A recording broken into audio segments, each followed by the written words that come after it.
in the building space, we have a tension between regulation and innovation. We have a tension between risk and regulation. How does that play out in the real world? We might start with Gary as the regulator in this space. How do you see that relationship and where it puts the risk? It's important for us to recognise that balance and to start with the fact that here in Australia we have a performance-based code. So we set performance requirements, performance objectives for our buildings, and that's the ultimate measure for us. When we have a new product coming in, the biggest challenge that product will face is being the first one to cut the path to show that it does contribute to addressing those performance requirements. And that's where the challenge comes in for us. We want to be supporting innovative product on the basis that it probably has something else to contribute. It might have a lighter environmental footprint, it might have a higher performance standard, it might contribute to Australian manufacturing, or it might be lower cost. So there are incentives for us to try to help smooth the regulatory path, but we've still got to stand there and test it against that requirement and, if necessary, be ready to say no. So there's a challenge there. There will always be incentives, but we've got a performance-based code, and our community would expect us to be ready to stand on the line and say no when we need to. So, Peter, as a certifier in this space, or an accreditation body of certifiers, what do you hear when you hear conversations about innovation versus risk versus regulation and safety? Well, for the community, I think, to have trust in the products that are going to be used, wherever that may be, and obviously particularly with the construction industry, I think it's very important. It is my view that a properly assessed product through a conformity assessment body and within a system that is accredited can provide the sort of trust that's needed for installers and purchasers to actually obtain these products and enjoy their functions. Now, the challenge comes, of course, where, as Gary has mentioned, where you have the what we call the new and innovative products, where often there isn't an established pathway, and so the code being a performance-based code, there is the ability to aim for an acceptable performance in the eyes of the code using alternative methods of evaluation. That's where the importance, I think, of the competence and or the abilities of third-party certification to rise to the job, and using expertise to properly evaluate and certify that products are able to meet those performance expectations. So, Tracey, you're at the innovation end of this spectrum, not the accreditation or the regulation. What's your experience of bringing forward innovative and new products? Well, I'm probably well known for arguing that the way the system is working now allows for innovation. And the move from prescriptive standards to performance-based standards then allows you to have a solution that meets the regulatory needs. So it meets the National Construction Code or whatever else it needs. And if that is underpinned then further by certification against standards or accreditation systems and people skills, then to me it's a total solution. You have something that's purely performance-based. You're comparing apples and bananas to make sure that they work in exactly the same way. Put that against a good system. The regulators should be happy, and innovators can knock themselves out with new ways of doing things. So, Bronwyn, you've looked closely at this industry over a lot of years. What do you see as the tensions in those different areas? I think what Tracey says is perfectly correct in terms of the theory, but what happens in practice. I think you use the word if there. If we have sort of trustworthy and we have integrity around certification for new products, then we have the perfect solution. And I'm not convinced that we've got the if right, or that the participants in the industry honour that need to manage risk and to always strive for thorough accreditation processes to support their products. And so we have a fair way to go, I would argue, in making sure that a performance-based code isn't abused in the way that I believe it is in the market. And part of the problem that we have for building products, as opposed to, for example, plumbing products under the watermark scheme, is that we don't mandate independent third-party certification for products, not even for products that we'd all argue were high-risk products. So this allows these evidence of suitability pathways to be used and chosen and picked in order to suit commercial objectives. So I think in theory we have a fabulous code. In practice, we have a long way to go. So that's an interesting line to pull through. When we talk about innovation, we're all thinking about brand new products, but a lot of the time what happens is that they are existing products being conformed and used in different ways, or used in ways that were never envisaged by the innovators.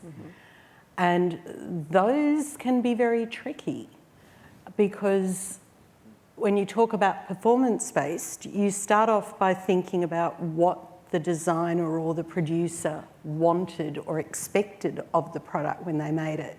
And then it's being used in a new way. How do you think about that, Gary? So I jump back to the claims that are being made in relation to the product and where the person responsible for it, which might be the manufacturer at the beginning, but it's a chain of responsibility that runs all the way through to the installer. What did they intend it to achieve? How did that reconcile to the performance requirement? And the big if, who is standing there to test whether that's a reasonable claim and a reasonable use? And without the big if, it all falls over. It's not often that the economist in this space gets to feel at home, but there is a long-held economic theory, the market for lemons, and it's about contractual warranties or promises that are made in the market.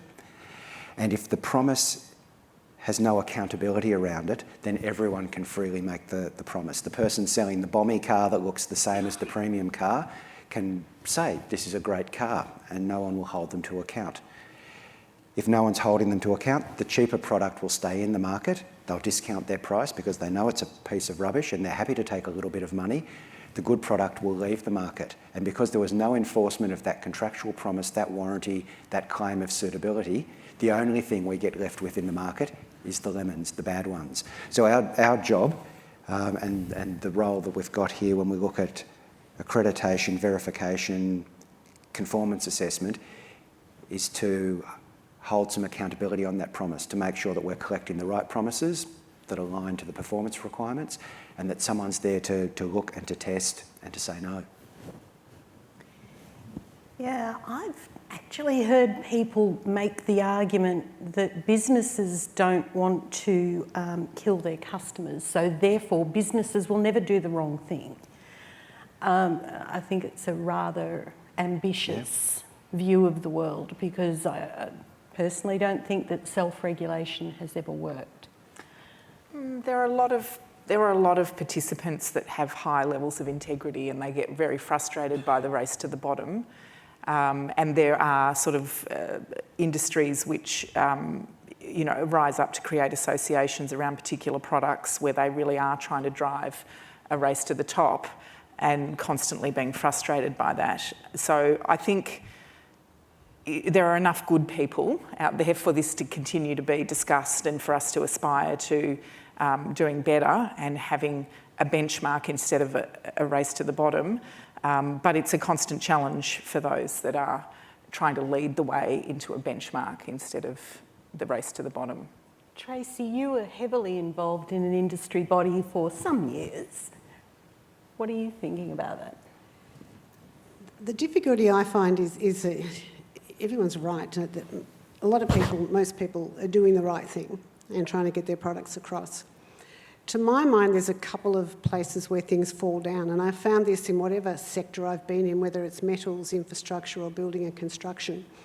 And that is, I see a lot of specifications, standards, third-party certification programs, accreditation needs that are written into specifications, but by the time it goes through procurement, then that's lost.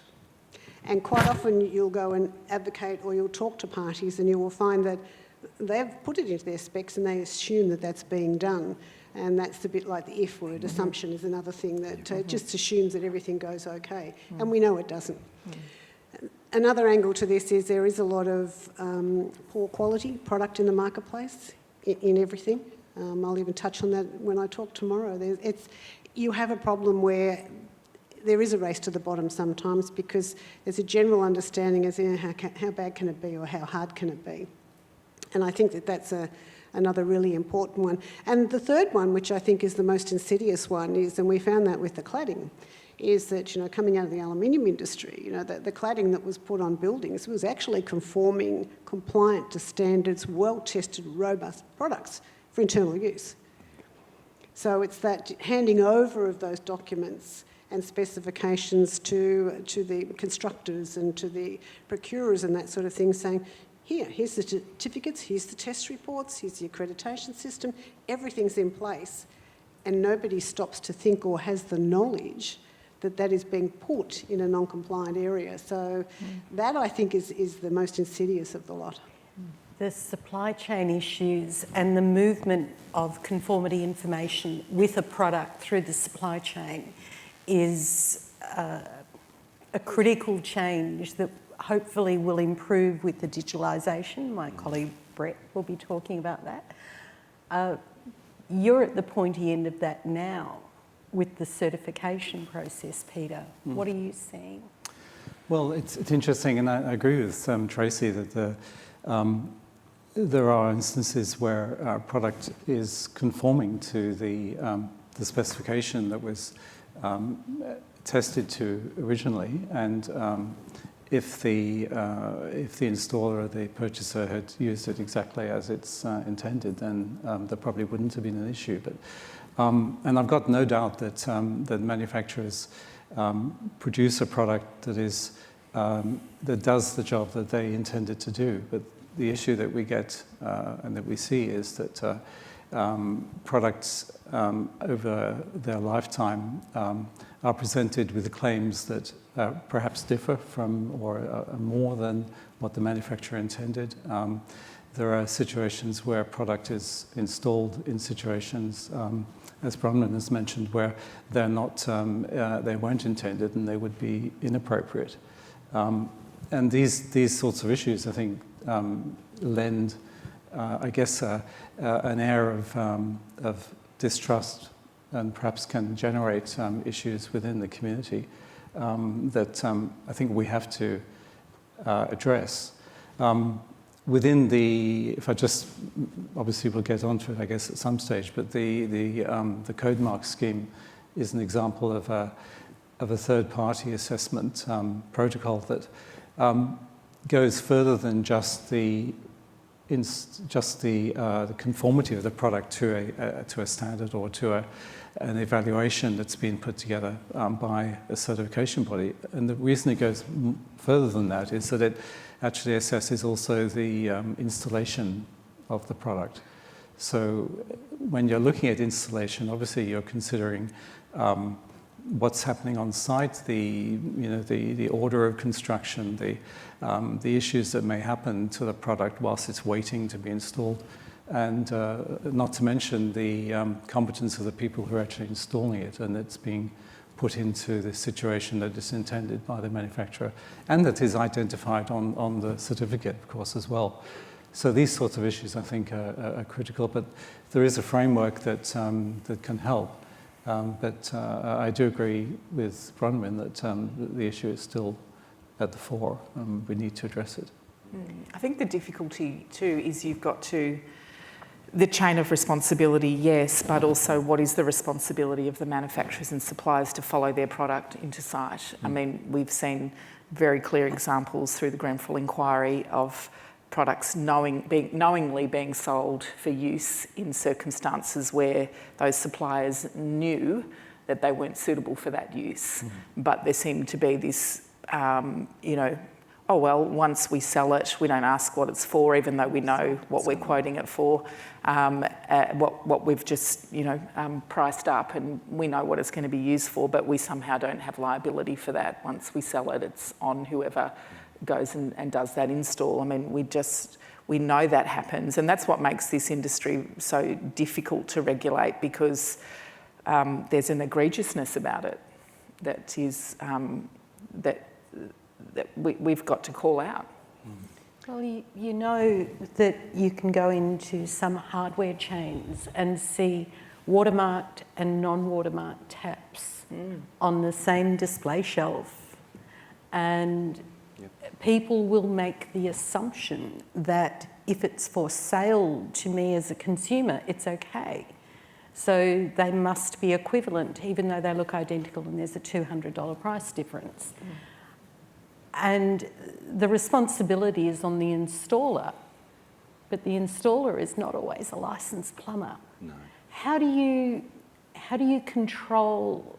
I don't think you can control, but how do you aim to encourage correct installation of products that are risky? Well, the installation bit, whether that plumbing work is done by a licensed plumber or not, I mean, we call it out. If it's in a jurisdiction that requires a licensed plumber to be involved and I go and do it, I'm breaking the law. So there's an element of that to call out. But I think that the chain of responsibility is the bit that's more interesting. If we were to bell the cat and just put it into plain English, we don't take seriously enough the role that building products have in maintaining a safe built environment. If we were to compare to another regulatory field I've worked in, therapeutics, so everything from vitamins to heart valves, we have a stronger chain of responsibility there. So your GP can give you a medicine for use in a situation that is different to its intended use. So off schedule. But they take responsibility for doing that. They take responsibility for understanding your circumstance and testing its appropriateness.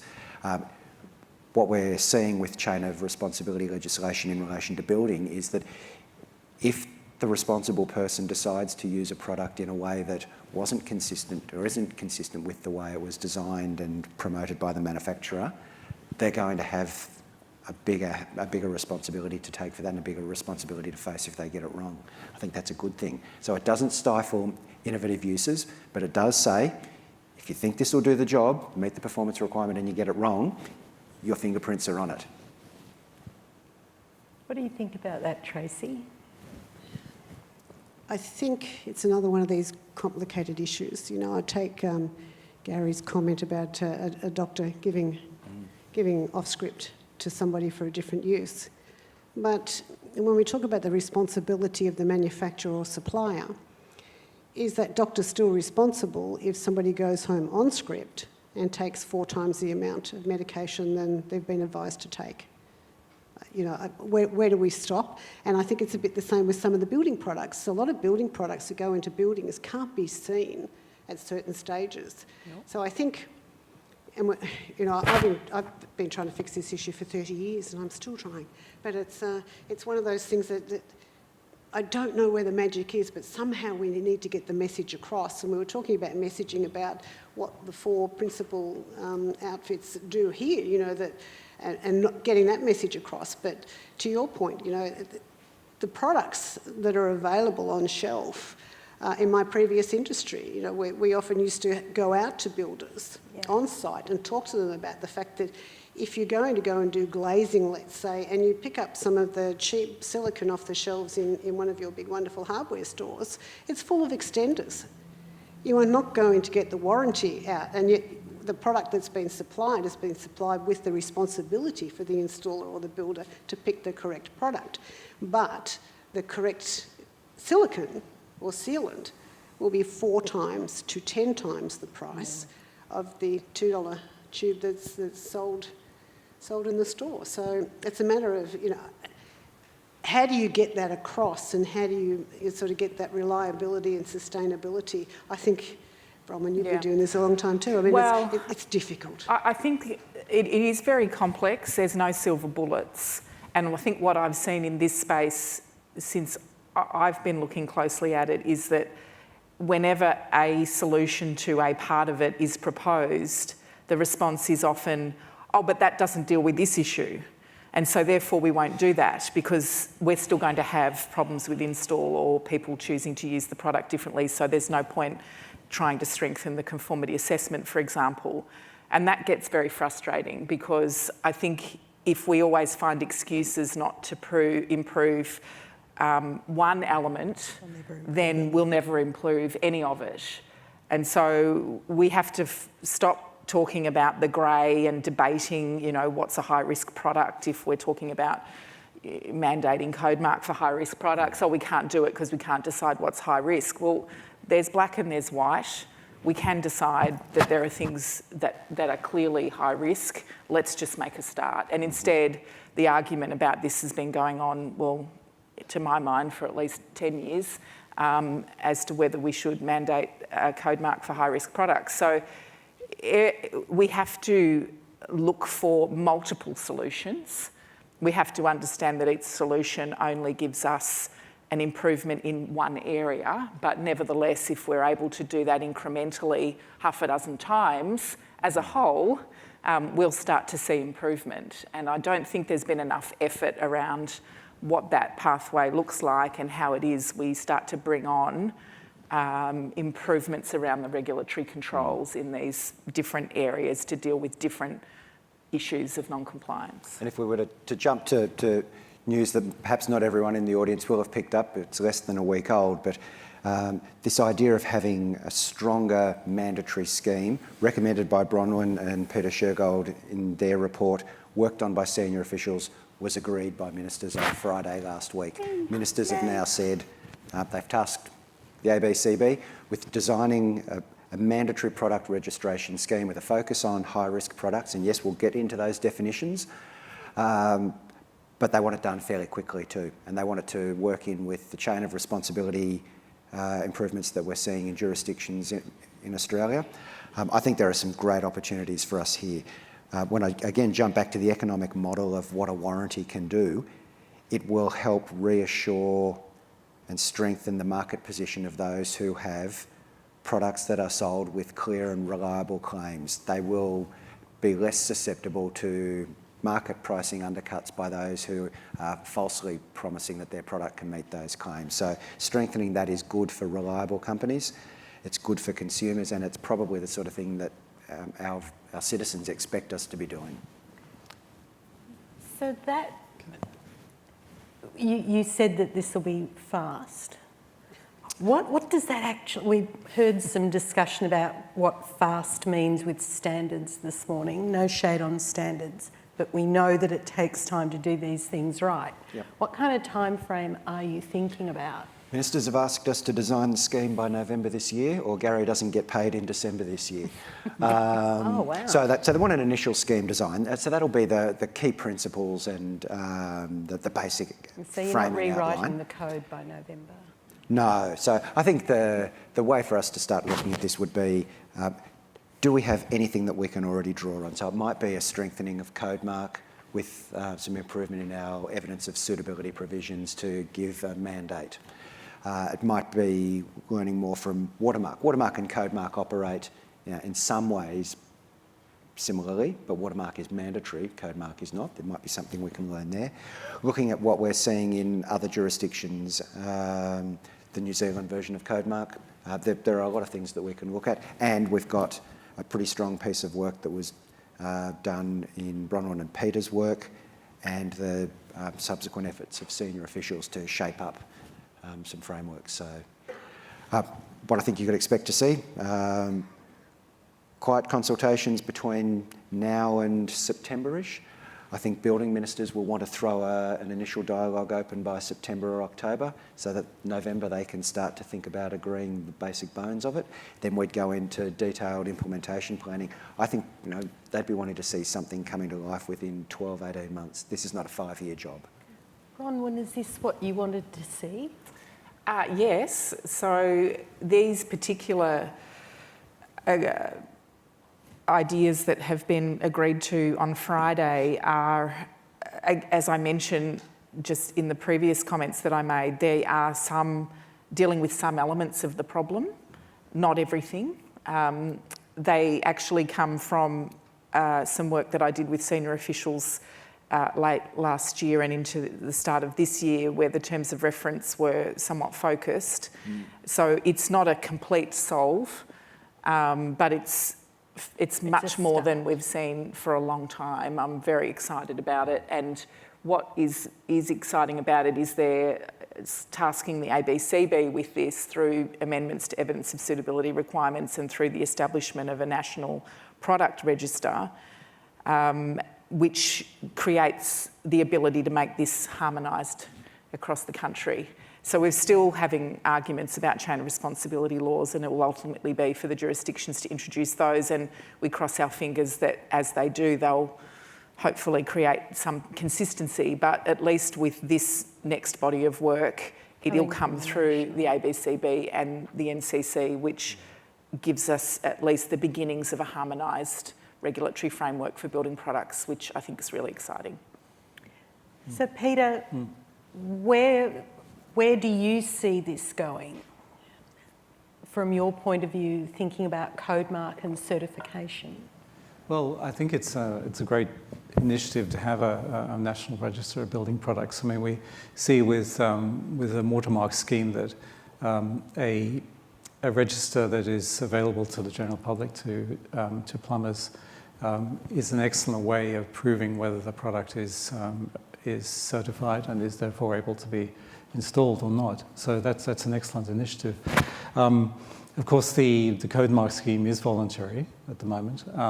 There are competing conformity assessment pathways that are used by other certification bodies that are not involved in code mark.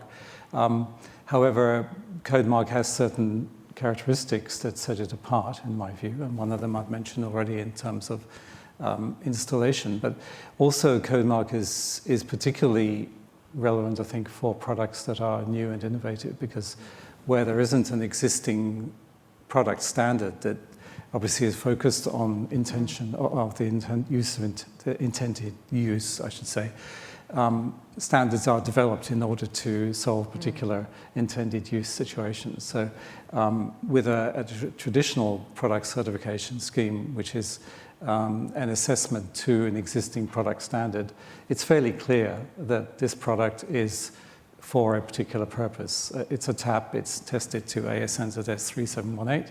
The tap standard tells you exactly what's required, and everybody's happy and life is good. But in the situation of a new and innovative product, there needs to be an add-on to that traditional certification approach, which is what code mark does here in Australia. And also, as Gary has just mentioned briefly, the work in New Zealand, where the code mark scheme there, which has recently been revamped, is a scheme which is very well able to deal with new and innovative products, and takes a risk-based approach, which is good to see. But I think whilst it's great for the high-risk products, and I think depending on how it's introduced in terms of mandatory or non-mandatory, that'll be important to look at. But we've also got to look at all the other products that are around that may attract third-party certification of the other type, and how then users are and building owners are who are able to, I guess, take confidence that the installation has already been looked at and the intended use is clear. Of course, on the code mark certificate, we have a statement that says what is the intended use of this product. So you have guidance right from the start. And with watermark, we have a mandatory scope of use, which is required to be issued with the product. Watermark's a little bit easier because it is mandatory. Yeah. But with code mark, it's a choice. Yes. And you don't see that choice play out down through the installers and the final use. Tracey, I can see you want to say something. Yeah, one of the things that I hope that happens during this time, which has been tried over many years, that there are a number of different building and construction associations, and there's places like the CSIRO that have very robust certification and accreditation schemes. So they mine the data, they make sure things are compliant to standards, then they make sure that people know how to use them, and they can go out on site. So there's a lot of those that already exist, underpinned quite often by JASANZ or by NATA, or sometimes both. Mm-hmm. And I would hope that these could make their way into this sort of thing instead of imposing another level of code mark or something, qualification on top, which increases costs quite substantially. And these have been in the public domain for many, many years, and they're proven. And I think you're right. I mean, code mark would probably be good with a revamp, because I come from the era where I remember the issue with the termite barriers. So as good as it is, it's still not perfect.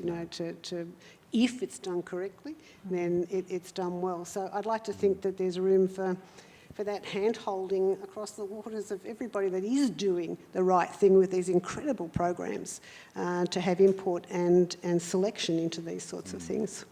I think we could envisage a new mandatory product register, or a national product register that is a single source of truth that can have a many-to-many relationship. So it can adopt and recognise many different ways of proving suitability, as Tracey has just said, and that where there might be different regulatory uses, so if there are different chain of responsibility rules in Queensland versus New South Wales, that one register helps discharge both. So think about it as a passport that 20 different stamps could be put on. And for my product, in my markets, I only need 5 stamps, but they are all on my passport. And when I go to another jurisdiction, I've got the 8 stamps that I need over there.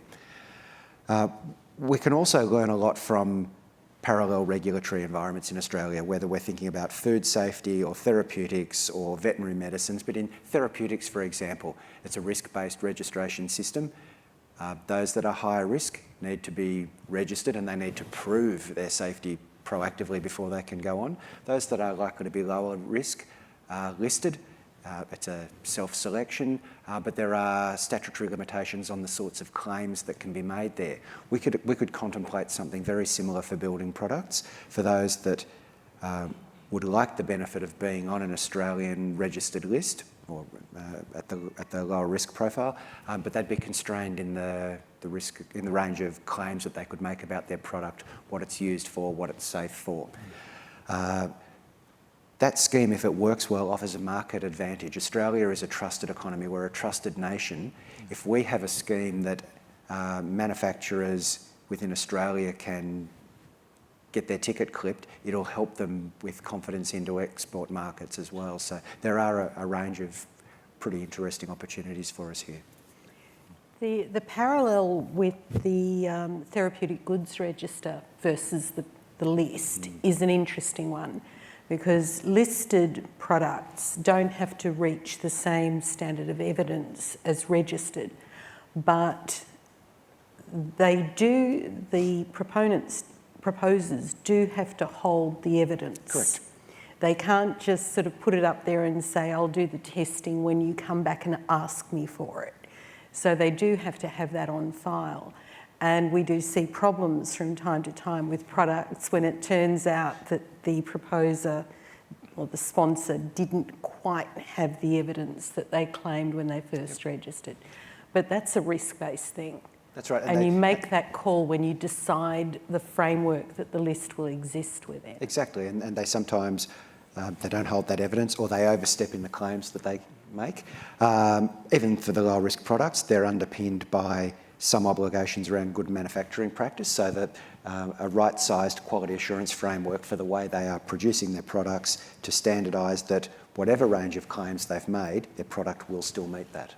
Yeah, and we currently, at least in theory, evidence of suitability in the NCC requires all products and systems to be able to demonstrate evidence of suitability through one of the pathways. So I'd expect that even though there'll be a mandatory product register for designated products, which will be defined, that by strengthening evidence of suitability, that strengthening would include greater clarity and integrity around what are the minimum information requirements that every product must have, how should they be labelled, and what other traceability features should they have. And that ought to apply to all products. Now, obviously, in terms of the enforcement and how you might then regulate products that are on or off the register, that'll be something for future consideration. But I do think we have to look at some of the key basics around evidence of suitability that would apply to all products, but the current EOS is not hitting the mark on that. So looking to the future, what I'm hearing is at the moment we're in a really hopeful time. And when we first started talking about this panel, we had a different projection for where this regulation, innovation, control would go in the future. So this is far more hopeful than it was just a few months ago. The place of NATA in all of this is that we have a lot of laboratories and testing facilities that do fire resistance testing, do flammability testing, do mechanical testing to work out whether the steel beams are going to hold up, whether the windows are cyclone resistant or not, as the case may be. And the reports from our laboratories go into the certification process and they get used as part of the package of demonstrating that something is fit for purpose. And we get a lot of contact from people who are either importing or innovating product, asking us what tests need to be done. And we can't answer that because we don't know what they're planning to use it for. And even if we did, our testing laboratories are experts in the testing, not in the engineering of buildings as a general rule. Do you think going forward that we're going to see increased clarity about exactly what is needed? Well, there are some proposals in the current public comment draft of the next edition of the National Construction Code that do go to clarifying some of those circumstances and uses. So we have proposals in the public comment draft. For those who are interested, it's open for consultation now, although it does close on Monday night, the 1st of July. But we're clarifying the circumstances under which a NATA accredited lab or an accredited testing lab must be used, and it's particularly in relation to some fire safety provisions. For tests around combustibility, for fire properties, we're clarifying that it is only accredited testing labs that we think meet the necessary standard. That partly responds to some confusion with interpretation of the current provisions, partly in response to some other actions that we've seen in the market. But for critical safety features in building, structure and fire, there are a couple of improvements that we're proposing to tighten that up, and one of them is about tightening the lab requirements. What are you looking forward at, Tracey? I think from my perspective, in addition to all of this, we're actually going to need a lot of education and push-pull for the simple fact that testing products is a snapshot in time. Certifying products is a snapshot in time. Auditing and inspecting factories and plants is a snapshot in time. Accrediting and testing the skills of applicators and installers is a snapshot in time. And with all the best intentions and all the best training and all of the best systems and product registers in the world, we are still reliant on human beings doing the right thing at the right time for the right reasons. So I think in a world going forward, it'll be fantastic to have this and it will be something that we can point to. But we need to really educate the heck out of the public. You know, I often say to people, you know, I do some work on the ABC quite often. We talk about building and construction. And I say, challenge your builders, talk to your builders, ask them what they're complying with, ask them what they're doing. I mean, most of us don't let an electrician or a plumber in the house unless, well, I don't anyway, unless you've inspected to know that they've got the qualifications. Ask the questions and demand the best. Same with certifiers. You know, we really need the whole system to be fully aware, alive and educated to this, so that these types of initiatives actually kick off and do make a difference, instead of being hampered by the other side where things fall apart in between. Yeah. I possibly have a slightly different view, and it's partly because I don't think it's always reasonable to expect consumers to be able to understand the difference. So even if they knew to ask the question, would they really know whether the answer they got, which sounded credible, was true or not? And that's one of the policy reasons that drives us to have a regulatory response. None of us really sit down and recalculate our interest bill and our mortgage to make sure that the bank's not ripping us off. Do any of us know how to calculate daily incremental interest? We rely on a regulator to be occasionally testing. So when we think about building products and how to make this work, there needs to be first a structure that is collecting the right information for the test that we're trying to establish those performance requirements.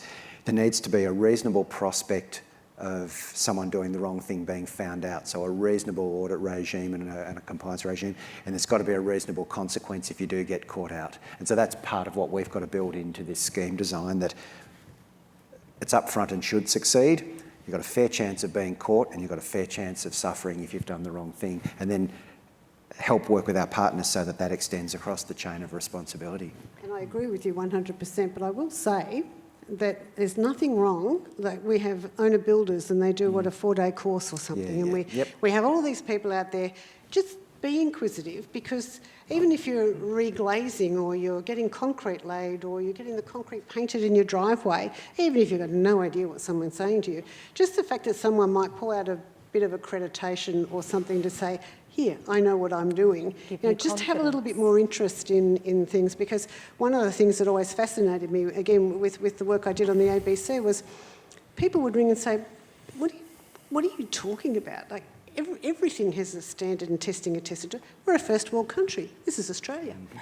So there's just that, you know, so it's imperative for builders, imperative for certifiers, for developers, for product manufacturers, everybody, but just let's push people to have a little bit more inquisition into the thing that they live in and spend their life savings on.